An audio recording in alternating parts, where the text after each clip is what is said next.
Tucker Carlson has made headlines for plenty of controversies over the years, and his sudden exit from Fox News in 2023 shocked many. But while his professional life has been dissected endlessly, his personal life is much quieter and surprisingly grounded. Carlson has been married to Susan Andrews for more than 3 decades, and together they've raised 4 children. I hear people say, oh, marriage is so hard. I've never had a hard time. I've always enjoyed it. Their story started way back in high school.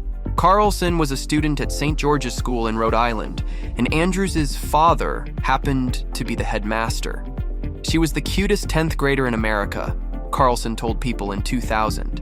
How did you guys meet? I mean, is it true you've been together since you're like 15 or something 15. crazy?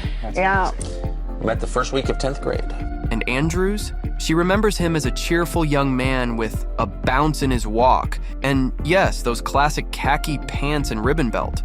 Even then, she said, he seemed optimistic and positive, someone who made an impression without even trying. They got engaged 6 months before Carlson graduated from Trinity College in 1991. He later joked to People, all very 19th century, but a good thing to do. The couple tied the knot the same year and started building a family. Their oldest daughter, Lily, came first, followed by Buckley, Hopi, and Dorothy. You have a huge family here. Who are we seeing here on the screen? We see Lily, Hopi, Lily, Dorothy, Tucker, me, and Buckley. Interestingly, Buckley has followed a path into public service. He's been serving as Deputy Press Secretary in the Office of the Vice President of the United States since January 2025.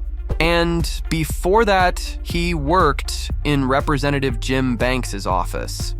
Carlson has also mentioned that Buckley was present at the Capitol during the riots in 2021, which definitely must have been a tense moment for the family. No, your loyalty is to your family, okay? Period. So, what is Tucker like as a parent? According to Andrews and various interviews, parenting is the most valuable thing in his life. He's serious about teaching his kids important lessons, especially about civic responsibility, like reading the Bill of Rights to them every 4th of July. Carlson has said that much of his career decisions were influenced by his family's needs, showing just how much he prioritizes them behind the scenes. What is Tucker like at home, Susie? I wouldn't even know what to say, Clayton. Can you be more specific with questions? He's always cheery. He's always cheery? Oh, absolutely. Susan Andrews, meanwhile, has largely stayed out of the spotlight. Before becoming a full-time homemaker, she worked briefly at an Episcopal school, which connected to her family's educational background. But after marrying Tucker and starting their family, Susan dedicated herself to raising their children. If you want to have happy children, have a happy marriage. That is the most important thing you can do for your children. Their family life hasn't been without challenges. In November 2018, protesters surrounded their Washington, D.C. employer. Carlson recalled, calling his wife while she was alone in the kitchen, getting ready to go out.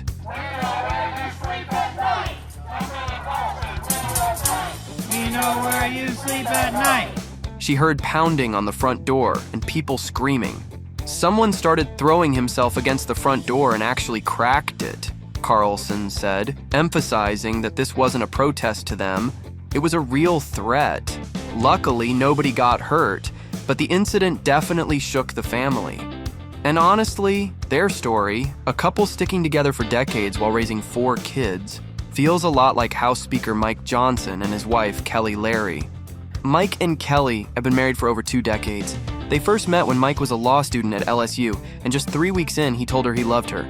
Bold move, right? But clearly, it worked out. In a birthday post for Kelly, Mike reflected on that early spark turning into what he called a deep, soulful appreciation. Kindest, sweetest person in the world, and anybody we interview anywhere at any stage of our life will tell you about this lady right here. Oh. The couple tied the knot in a covenant marriage in 1999 when Kelly was 26 and Mike was 27. It's a rare, legally binding commitment that makes divorce much more difficult and is only recognized in 3 states, including their home state of Louisiana. Kelly once explained why they chose that path, saying it gave her peace and security, especially after past relationships. Mike was willing to make that kind of lifetime commitment to me, just gave me such stability, and I just knew that it was the right thing to do. For Mike, it stemmed from his own childhood experience. His parents' divorce left a mark. In his words, "I'm a big proponent of marriage and fidelity. I've seen firsthand the devastation divorce can cause." Mike and Kelly both viewed the covenant marriage as a sign they were in it for life. He is one of the most loving, kind, genuine people I've ever known. Together, they have 4 biological kids, 2 daughters, Hannah and Abigail, and 2 sons, Jack and Will. Hannah graduated from LSU in 2022 and is now in law school, while Abigail is planning to follow in her footsteps. "Kelly and I are so proud of our kids," Johnson wrote in a June 2023 Facebook post. "They each make a lot of sacrifices for us to do this job, but they never complain. They just keep smiling, working hard, and by God's grace, thriving in all they do." There's also Michael, the son Mike and Kelly took in when he was 14. You won't usually see him mentioned in official bios or family photos, which caught people's attention when Mike became speaker, especially since Michael had been talked about before, mostly when Mike spoke about race. Back in 2019, Johnson testified against slavery reparations and brought up Michael, who is black, to argue against the idea. "I have walked with him through discrimination that he's had to endure over the years and the hurdles he's sometimes faced. I know all this because I was with him." After George Floyd's death, he brought up Michael again, saying that his 2 sons, Michael and Jack, faced different challenges simply because of their skin color. Jack has an easier path. He just does. Mike even compared their story to The Blind Side, saying, "That was our story, except my Michael was not an NFL prospect. We took him in as our own." That line definitely sparked mixed reactions. So why isn't Michael more visible now? Michael was just 14 and out on the streets, nowhere to go, and on a very dangerous path.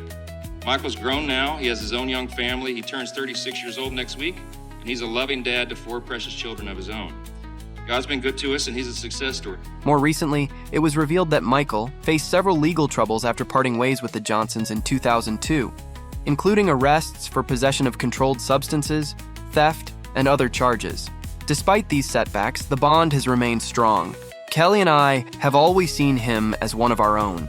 Despite any mistakes he's made, we love Michael and are blessed to have him in our family," Johnson shared. Michael agreed, saying, "If the Johnsons hadn't taken me in as a teenager, my life would look very different today. I would probably be in prison or I might not have made it at all." After years of instability, Michael has reportedly turned things around and now works as a certified nurse assistant in California.